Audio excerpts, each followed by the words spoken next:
Madame, Monsieur, bonsoir. Merci de nous recevoir chez vous pour cet entretien spécial.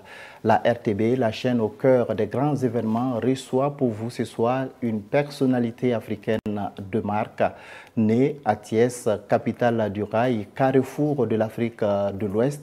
Il est diplômé de la prestigieuse École nationale d'administration du Sénégal. Il se lance dans l'arène politique en 2014 sous la bannière du PASTEF, patriote du Sénégal pour l'éthique, le travail et la fraternité. À la tête de ce parti, il place la rigueur, la probité au centre de ses priorités. Son discours de rupture pour un Sénégal et une Afrique libre et digne mobilise la jeunesse. Élu comme député en 2017, son parti crée la surprise en arrivant troisième à l'élection présidentielle en 2019. Il est empêché d'être candidat à l'élection présidentielle de 2024, mais le PASTEF, sous sa houlette, remporte le scrutin présidentiel dès le premier tour. Bassirou Diomaye Faye est élu président de la République du Sénégal et le nomme comme Premier ministre. Vous l'aurez deviné, nous recevons ce soir son Excellence Ousmane Sonko, Premier ministre du Sénégal. Bonsoir, Monsieur le Premier ministre. Bonsoir, M. Aboubakar.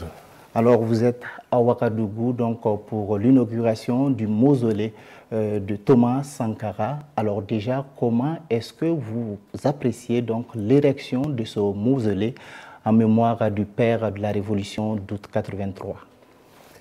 Merci. Vous me permettrez d'abord de réitérer toute la satisfaction qui est la mienne d'être aujourd'hui en terre du Faso, qui est un peuple et un pays que j'ai toujours admiré, et remercier toutes les autorités pour le chaleureux accueil qu'on a eu depuis ce matin, depuis l'aéroport jusqu'à la réception avec le président du Faso, et toute l'attention dont on a bénéficié depuis ce matin. C'est un plaisir d'être là et je crois qu'également la télévision nationale du Faso me devra quelque chose parce que c'est la première interview que j'accorde depuis 3 ans à une télévision étrangère et c'est vous dire l'importance que j'accordais à cette visite qui est une visite qui a un double sens. D'abord, comme vous l'avez dit, je suis venu sur invitation de mon homologue le Premier ministre du Faso, à qui j'avais exprimé d'abord mon souhait de venir pour une visite de travail.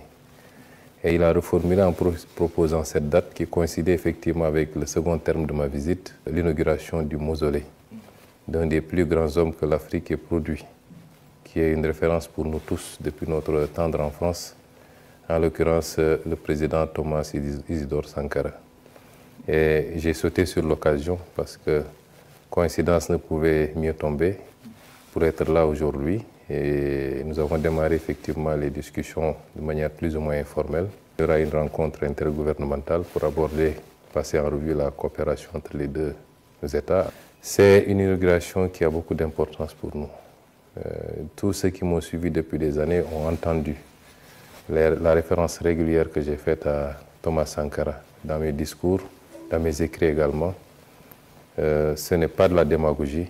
Je considère que c'est un homme qui a beaucoup apporté à l'Afrique, qui certainement a été peut-être un peu en avance sur son temps, mais qui aujourd'hui continue de nous inspirer dans la double dimension de son combat, dimension de souveraineté, de patriotisme, c'est extrêmement important, mais dimension également d'une gestion rigoureuse et sérieuse de l'État, sobre, pour être au service des populations.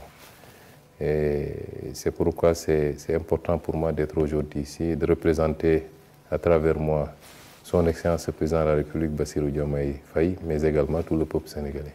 D'accord, justement, que représente le président Thomas Sankara pour vous?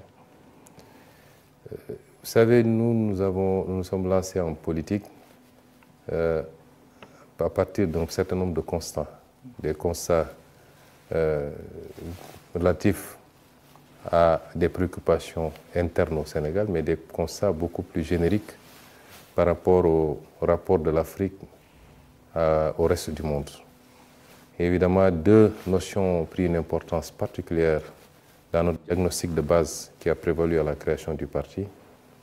La notion de patriotisme qui interpelle le Sénégal en tant que peuple, en tant que nation, en tant qu'État, et la notion de souveraineté qui renvoie au panafricanisme dans sa dimension la plus fluide. Évidemment, l'Afrique n'est pas une réalité homogène. Il ne faut pas qu'on se leurre en pensant que dès qu'on parle de l'Afrique, c'est comme si c'était une seule réalité. C'est un continent qui, d'est en ouest, du nord au sud, présente des spécificités. Mais c'est un continent qui, à la base, regroupe un certain nombre de caractéristiques communes, indépendamment des petites différences.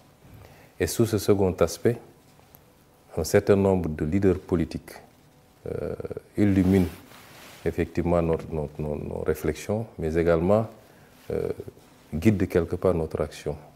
Il s'agit certainement du président Thomas Sankara, mais il y a d'autres leaders comme Patrice Lumumba, comme Mamadou Dia au Sénégal, qui est d'ailleurs une de nos références les plus solides. Vous avez vu que récemment, le président Diomaye a rebaptisé la plus grande avenue chez nous pour lui donner le nom du président Mamadou Dia. Certainement d'autres, Kwame Nkrumah à côté. C'est autant de leaders qui nous inspirent.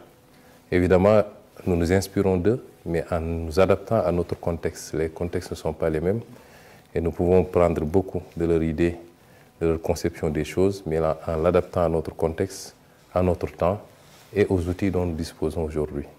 Et c'est cela que représente effectivement Thomas Sankara. Ce n'est pas seulement dans le discours politique, mais les actes qui ont été posés durant le court temps qu'a duré son règne pour souverainiser le Burkina Faso, pour ramener les valeurs et les traditions qui fondent la société burkinabé. Ça, c'est extrêmement important pour tout Africain qui veut aujourd'hui mener un combat similaire. Justement, est-ce que vous pensez que les pays africains aujourd'hui doivent s'inspirer donc de cet idéal de souveraineté, de lutte contre l'impérialisme qu'a incarné le président Thomas Sankara donc pour aller de l'avant? Vous savez, je serais très prétentieux pour pouvoir parler au nom de toute l'Afrique et j'éviterai sûrement d'apparaître comme un donneur de leçons. Je peux parler du Sénégal avec beaucoup d'aisance. Je peux, avec beaucoup d'humilité, faire des suggestions pour le reste de l'Afrique. Et je pense que nous devons poser les actes dès lors qu'on nous a dit que nous étions des États indépendants. Cette indépendance, nous l'avons arrachée d'une manière ou d'une autre. Certains ont dû lutter militairement, même j'allais dire physiquement. D'autres ont mené des luttes politiques pour aboutir à l'indépendance. Dès lors qu'on a cette indépendance, c'est à nous de donner un contenu à notre souveraineté.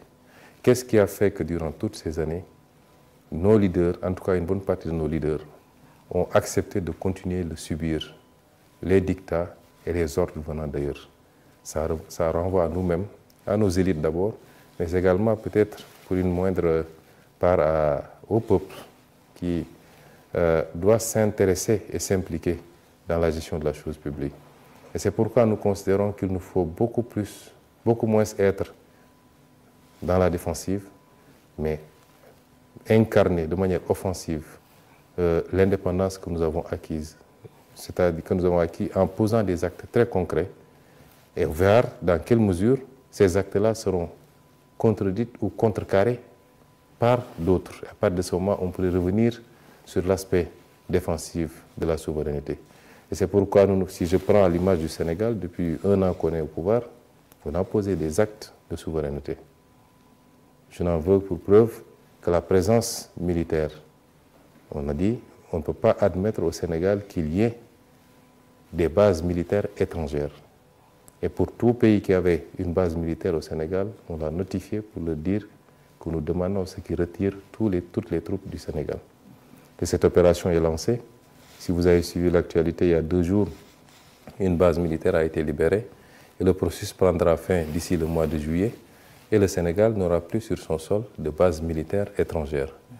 On n'a pas besoin, pour moi ça doit être un acte ordinaire pour un pays, de dire que nous sommes souverains, nous avons une armée nationale, nous avons des forces de défense et de sécurité, nous pensons pouvoir gérer nous-mêmes notre sécurité. Et c'est autant d'actes qui sont posés sur la gestion de nos ressources naturelles.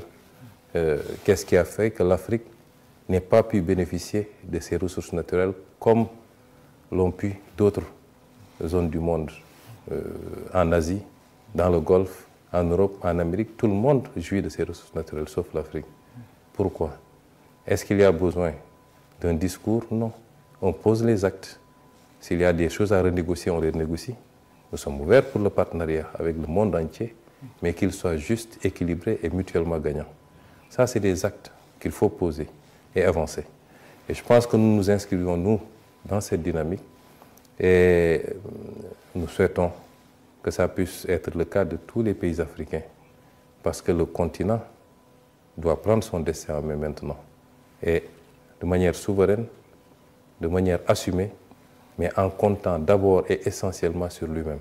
Et c'est ce, je n'ose pas de manière péremptoire ou impérative l'élargir à tout le monde, mais je peux, dans le discours et dans les actes qu'on pose, en espérer, inspirer également, comme nous nous inspirons nous-mêmes de ce qui se fait de bien dans d'autres pays africains. D'accord. Alors, Monsieur le Premier ministre, l'une des questions en débat actuellement au sein de la jeunesse africaine, c'est la question donc du franc CFA. Alors, quel regard vous portez donc sur le franc CFA? Notre position sur le franc CFA a été très constante. Vous savez, j'ai la chance d'être un homme politique qui a écrit des livres.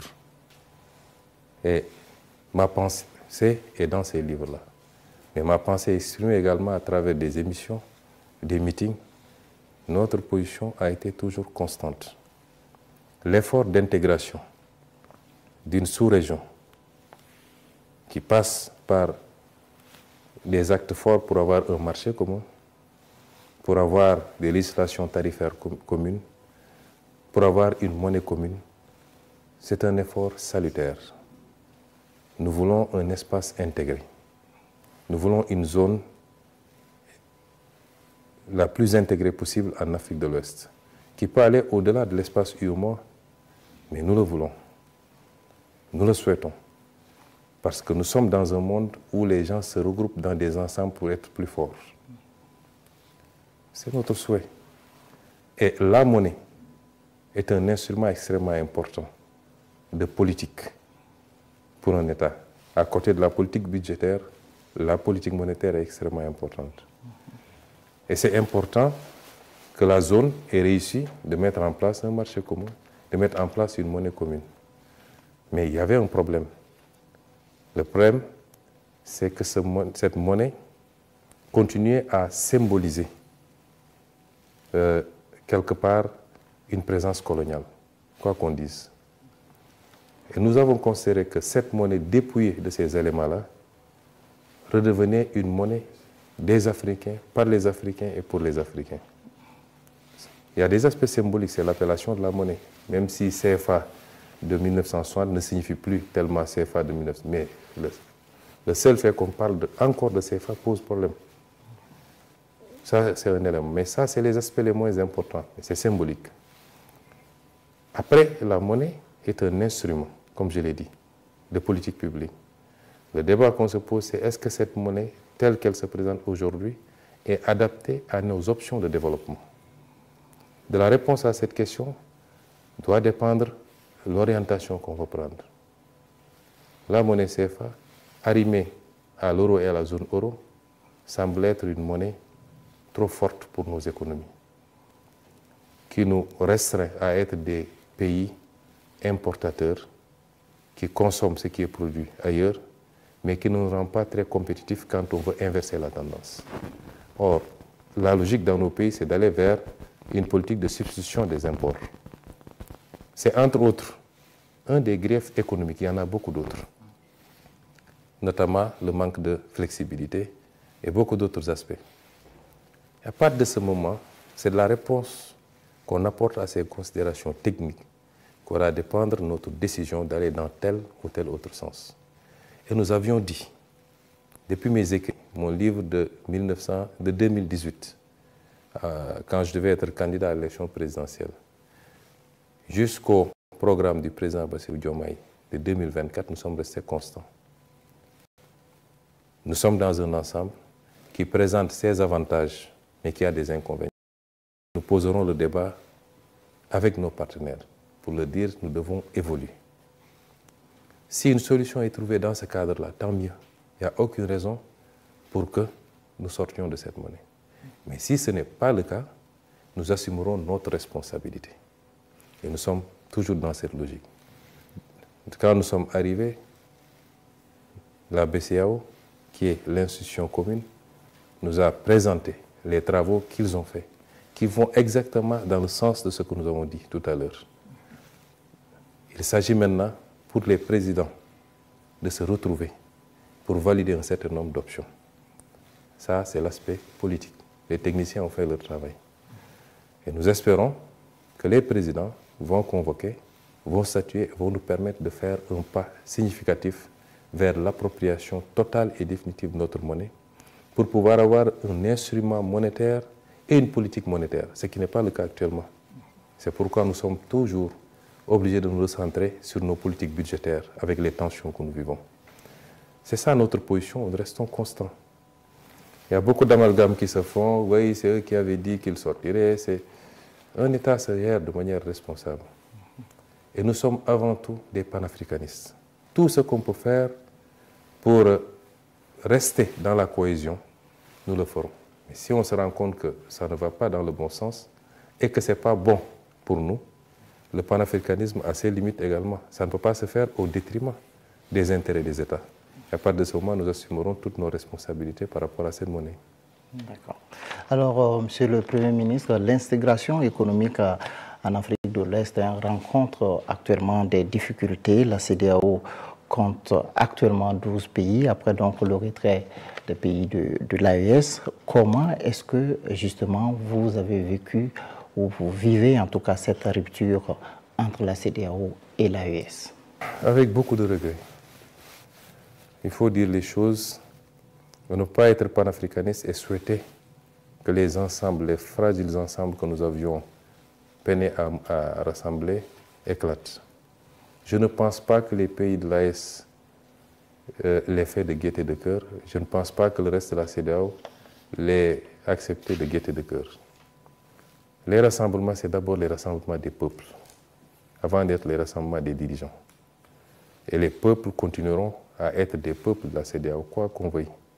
Ce n'est pas parce que 3 pays sont sortis de la CEDEAO qu'on est dans une rupture totale, opaque, et qu'il n'y ait plus de relations commerciales, de relations économiques, de relations sociales même. Parce que de part et d'autre des frontières, c'est souvent les mêmes populations avec les mêmes ethnies qui vivent. Et notre zone est condamnée à vivre ensemble. Nous sommes liés par l'histoire, par la géographie. Nous n'avons pas de choix. Maintenant, il y a des situations politiques qui se présentent à nous. Des erreurs ont été commises. Il faut dire les choses telles quelles. Je n'ai pas commenté la décision. Lors de sa dernière sortie sur la question, le président Diomaye Faye a appelé à respecter la décision des pays de l'AES.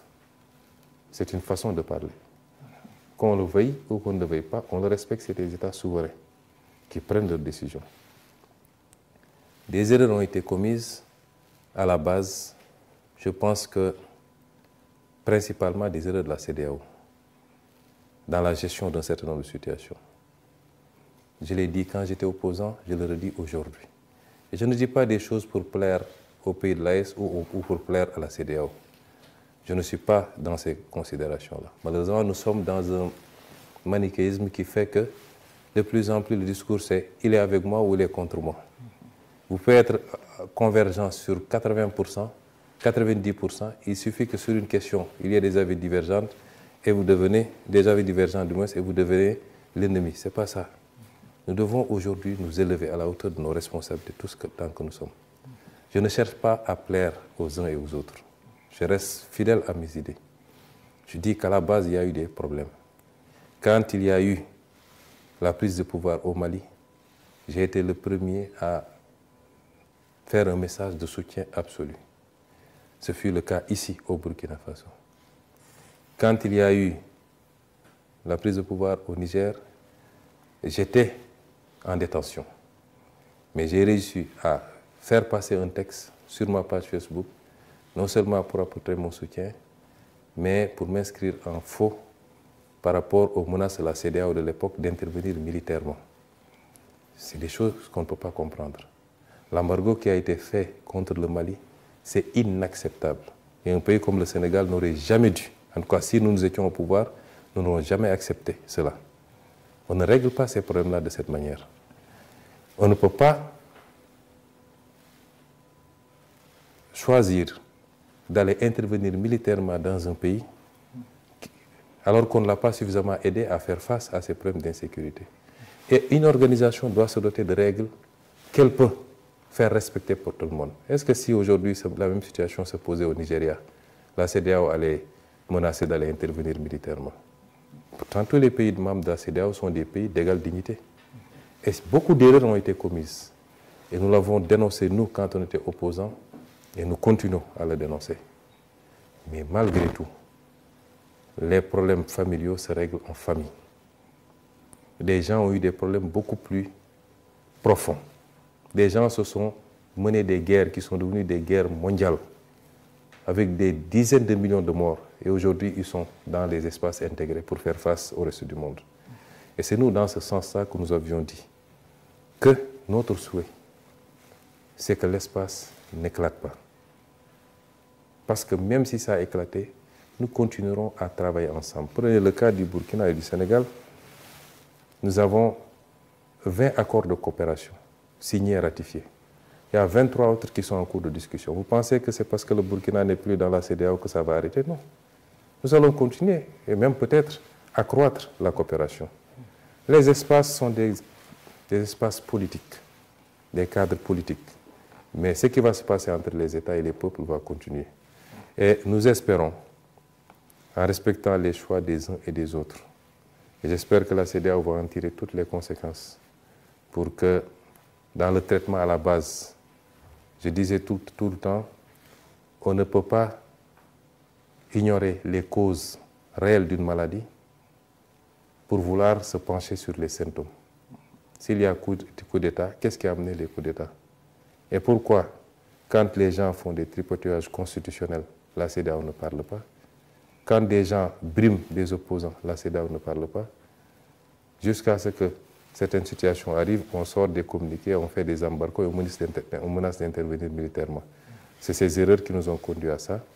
Et j'espère que la CEDEAO en tirera toutes les leçons et surtout aura l'ouverture qu'il faut pour traiter tous les États de manière égale. Il n'y a pas ici de grands ou de petits États, etc. Et peut-être sous ce chapitre, et je ne désespère pas, tôt ou tard, que les retrouvailles se fassent, parce que nous avons un destin commun. Justement, le président Diomaye Faye et son homologue du Togo ont été désignés par la CEDEAO pour mener donc une médiation. Est-ce que vous pensez que les positions sont encore conciliables? Les positions sont toujours conciliables. L'histoire est faite de séparation et de retrouvailles. De séparations quelquefois très douloureuses, qui ont abouti certainement quelquefois à des guerres et tout, et de retrouvailles. C'est maintenant, c'est dans 10 ans, c'est dans 100 ans, Dieu seul sait. Mais d'abord sur la médiation, je pense que le président Faye a fait ce qu'il a fait de bonne volonté. Beaucoup de gens, même dans l'opinion publique, une certaine opinion publique, pas tout le monde dans les pays frères de l'AES, dès lors que le président Diomaye a été désigné médiateur, ont immédiatement voulu l'associer ou alors lui imputer une responsabilité dans ce qui s'est fait. Je rappelle que tout ça ne nous avait pas trouvé, nous, au pouvoir. Peut-être que ceux qui l'ont désigné médiateur ont considéré qu'ils étaient suffisamment déjà contestés ou indexés pour pouvoir eux-mêmes être les solutions. Et c'est pourquoi ils ont considéré que le Sénégal, qui venait d'accéder au pouvoir avec une certaine vigilité, pouvait peut-être réussir là où ils ont réussi. Mais ce n'est absolument pas un positionnement du Sénégal contre X ou pour Y. Le Sénégal n'est pas dans ces jeux-là. Et il l'a fait avec toute la bonne volonté du monde. Tout le respect dû à tout le monde. Parce que c'est ça l'identité aussi diplomatique du Sénégal. Mais dès lors qu'il a dit qu'il faut respecter la volonté et les choix du pays de l'AES, nous devons tous en tirer des conséquences que peut-être qu'il considère qu'il a fait ce qu'il pouvait, certainement il a déjà rendu compte à ses pairs de la CEDEAO, mais ce n'est pas pour autant la fin de l'histoire, comme je dis. Les relations bilatérales vont continuer et certainement le temps nous édifiera sur ce qui sera fait. Mais même si c'est maintenu, je dis que c'est, à la limite, ce n'est pas le plus important. Je vous donne un exemple. Si les pays de l'AES sortent de la CEDEAO, théoriquement, qu'est-ce qui manque? Ils ne sont plus dans le marché commun et ils ne partagent plus un certain nombre d'avantages communs en termes de facilité de circulation, en termes de documents de voyage, etc., etc. Mais fondamentalement, la ZLECAf, que nous avons tous ratifiée, offre exactement les mêmes avantages dans l'espace africain, beaucoup plus large. Et ce qui est indexé ici, dans le cas de la CEDEAO, c'est particulièrement la dimension politique de la CEDEAO. La dimension politique. Avant qu'on arrive à la CEDEAO, la première formulation n'avait pas ces aspects politiques-là, où l'ensemble des pays pouvaient s'intéresser sur ce qui se passait politiquement dans un autre pays et y intervenir. Ça, c'était l'aspect marché, l'aspect économique qui était privilégié. Ce qui est contesté aujourd'hui par les pays de l'AES, c'est qu'on ait pu, à un moment donné, mettre en branle la dimension politique de la CEDEAO au point de vouloir mettre des sanctions contre ces pays-là. Je pense que l'évolution naturelle des choses va nous édifier, mais je ne vois pas d'impact important possible dans cette séparation sur le plan de la coopération entre les pays et dans la zone globalement. D'accord. Alors, Monsieur le Premier ministre, l'un des arguments qui a été avancé par les pays de l'AES pour sortir de la CEDEAO, c'est, si on peut le dire, la non-assistance face à la crise sécuritaire, à la lutte contre le terrorisme. Alors, aujourd'hui, comment est-ce que le Sahel, à votre avis, peut parvenir à juguler cette crise sécuritaire dans le Sahel? Oui, vous me permettez d'abord de réitérer toute ma solidarité avec nos amis et frères du Sahel. Ce n'est pas une crise du Sahel, c'est une crise de l'Afrique d'une manière générale et de l'Afrique de l'Ouest. Aucun de nous ne sortira indemne de cette affaire et nous sommes tous, d'une manière ou d'une autre, sous la menace. Ceux qui font ces actes n'ont pas d'amis. Et la preuve, je crois qu'ils ont pu être à l'aise dans certains pays il y a quelques années et aujourd'hui ils attaquent ces mêmes pays. Nous ne devons pas nous cacher derrière notre petit droit en pensant que dès lors que je suis plus ou moins au chaud, j'échappe à cette menace. Apporter toute ma solidarité à tous les pays du Sahel et tous les pays frappés de ce terrorisme. Je crois que le Nigeria le vit depuis pas mal de temps avec un mouvement interne, beaucoup d'autres pays, et même de plus en plus des pays comme le Bénin, le Togo, ainsi de suite. Le Sénégal est menacé également par ce phénomène. Peut-être que pour le moment, c'est plus difficile, mais je sais que dans la stratégie de ces groupes, aucun pays ne doit penser être épargné. Féliciter également et rendre hommage au peuple burkinabé pour sa résilience, parce que ce n'est pas évident de faire face à une menace asymétrique. La difficulté, c'est qu'on n'est pas en face d'armées conventionnelles pour pouvoir mener une guerre conventionnelle que nos armées classiques connaissaient. Nous sommes face à une menace asymétrique extrêmement difficile qui commande qu'on se réinvente tout le temps en privilégiant d'autres méthodes d'anticipation. Présenter aussi nos condoléances pour toutes les vies humaines perdues. C'est douloureux. Les vies humaines civiles comme militaires, c'est douloureux. Ceci dit, je crois qu'il y avait des initiatives. Elles ont été trop lentes. La réactivité qu'il y a eu par rapport aux crises politiques n'est pas la même quand même que pour faire face à ce fléau.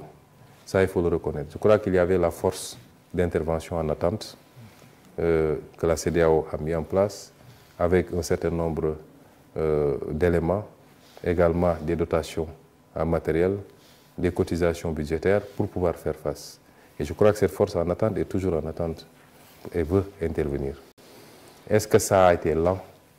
Je le crois, oui, parce que quand il y a un problème politique dans un pays, la CEDEAO réagit rapidement. Sauf que dans le cas de mon pays, le Sénégal, la CEDEAO, on ne l'a pas entendu. Quand nous-mêmes, on était martyrisés, et j'étais en prison, on a vécu beaucoup de choses, on n'a pas entendu la CEDEAO. Je crois que c'est quand il y a peut-être des coups d'État qu'elle réagit rapidement. Mais ceci dit, pour moi, il n'est jamais trop tard, même dans la configuration actuelle, qu'il y ait l'AES à côté, le reste de la CEDEAO. Mais des pays de la CEDEAO sont frappés aujourd'hui par le terrorisme. Le terrorisme ne connaît pas de frontières. Il ne connaît pas de pays. Il ne connaît pas d'entité AES ou d'entité CEDEAO. Il frappe partout où il peut frapper. Donc, voilà un terrain de coopération entre l'AES et le reste de la CEDEAO qu'il faut continuer à implémenter, mais faudrait-il que les partis se retrouvent et continuent à se parler.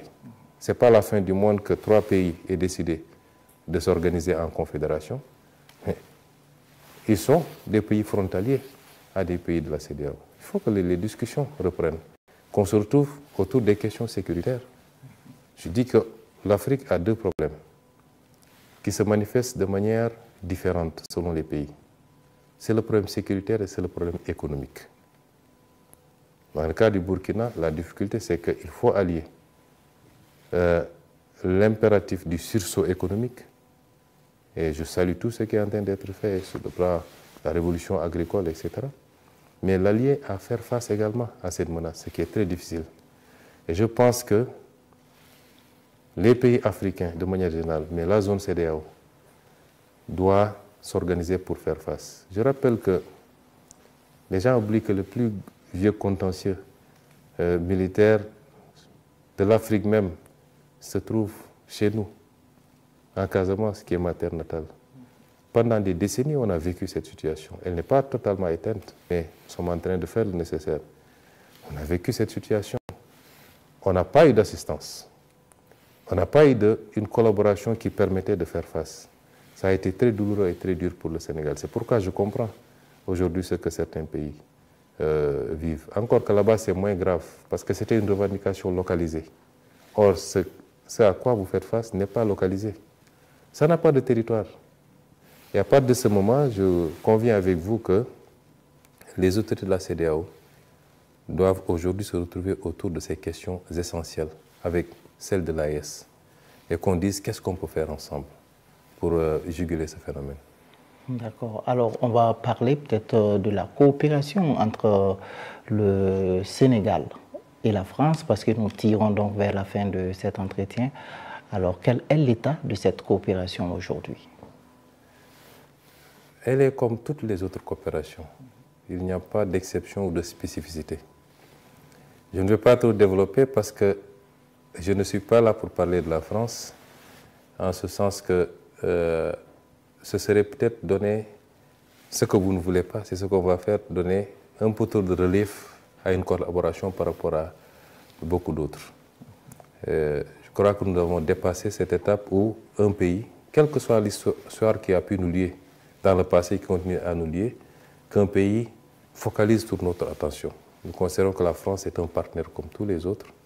Nous n'avons rien contre elle et nous posons des actes de souveraineté.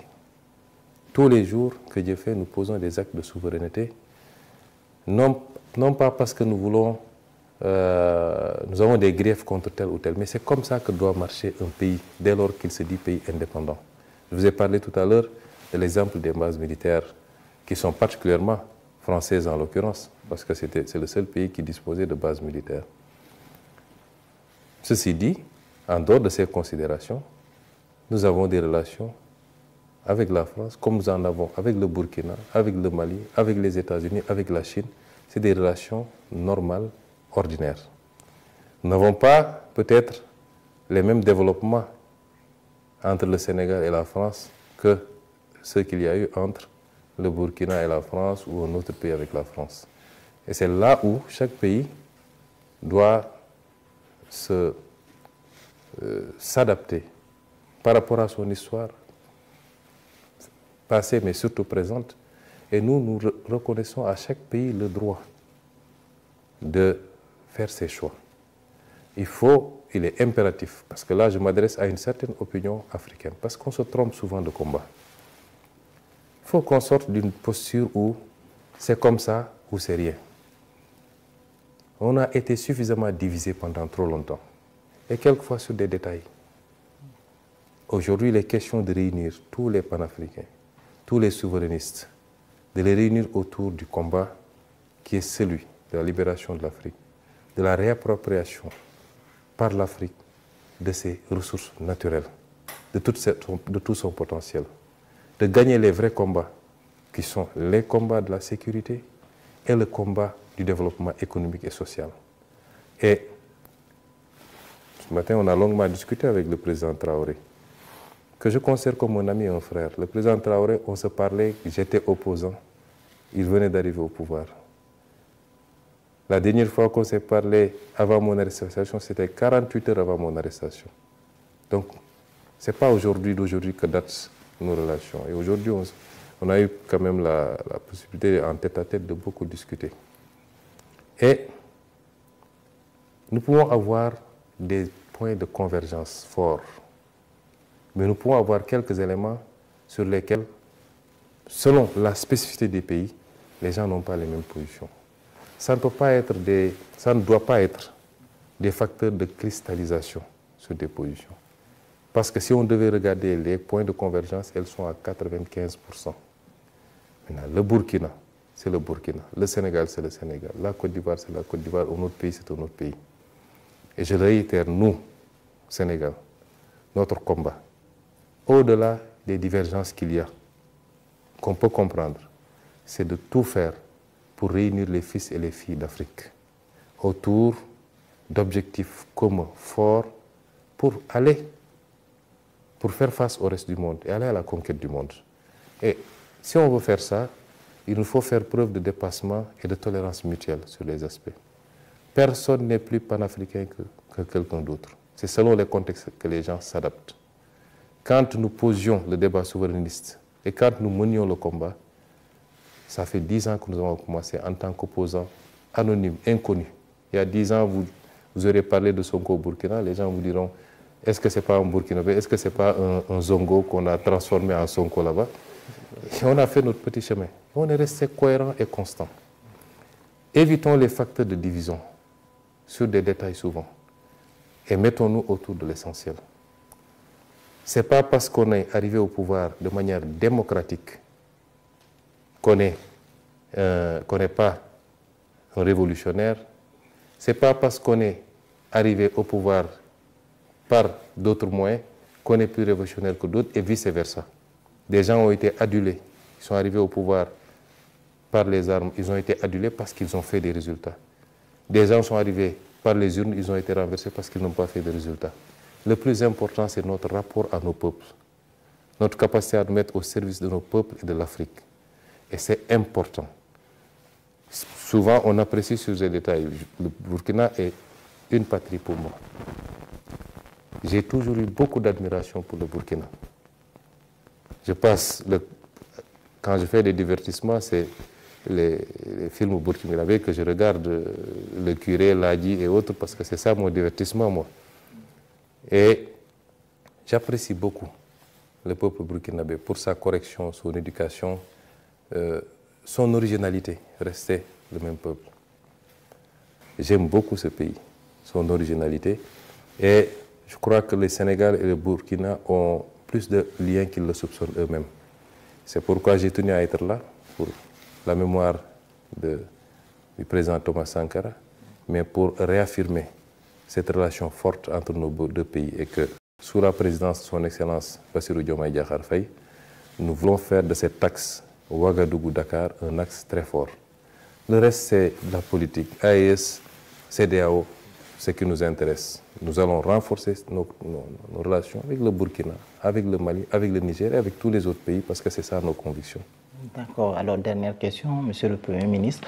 Alors, vous êtes là pour le mausolée Thomas Sankara. Aujourd'hui, quel message vous avez donc à l'endroit de la jeunesse africaine? D'abord, un message d'unité. Je crois qu'il y a, je ne veux pas utiliser le terme, mais quand je vois souvent ce qui se passe actuellement, j'ai l'impression que l'Afrique est plus divisée que jamais. Et au niveau de son segment le plus essentiel, sa jeunesse. La jeunesse de l'Afrique, c'est sa force. Il faut qu'on transforme cette jeunesse non pas en charge, mais en dividende. Le dividende démographique. Cette jeunesse doit être à la pointe du combat panafricain, du combat de l'unité. Le panafricanisme ne veut pas dire qu'un jour ou l'autre, on sera un seul pays. Non. Mais c'est de faire de ce continent un espace libre, cohérent pour tout Africain.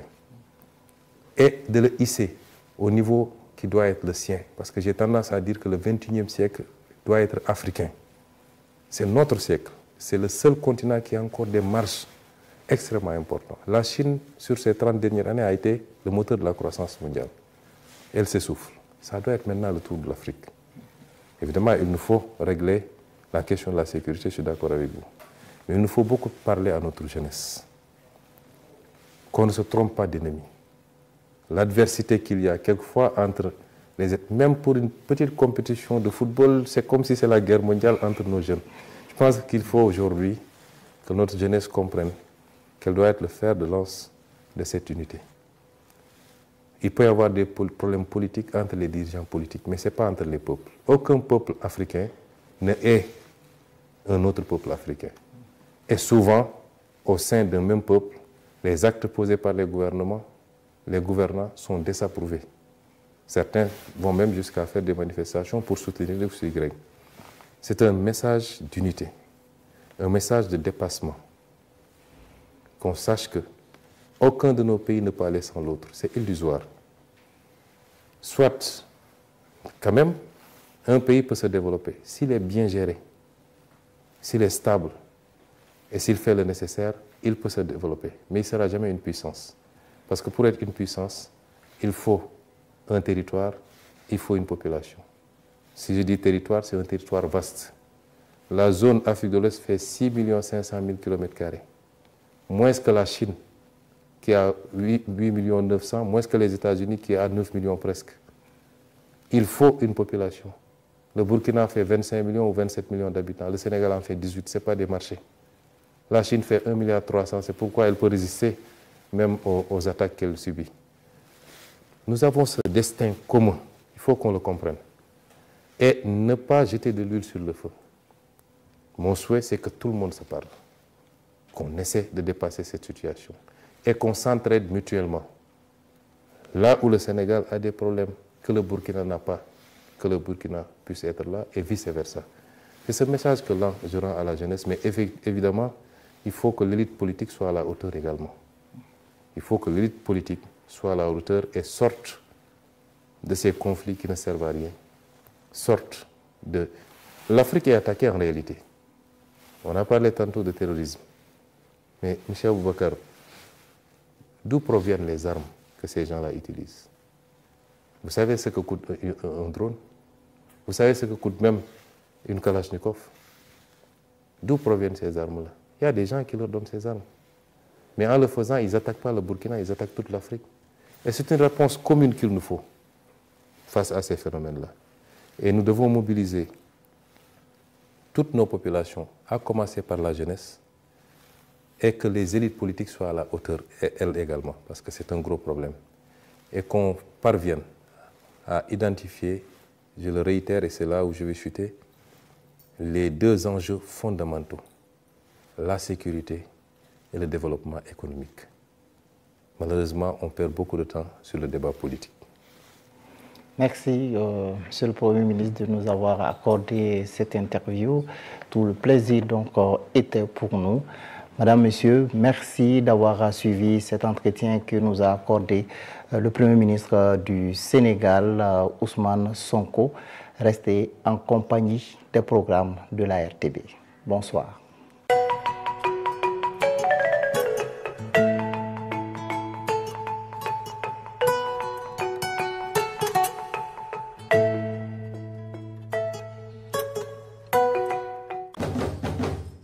Cette émission nous conduira à Bobo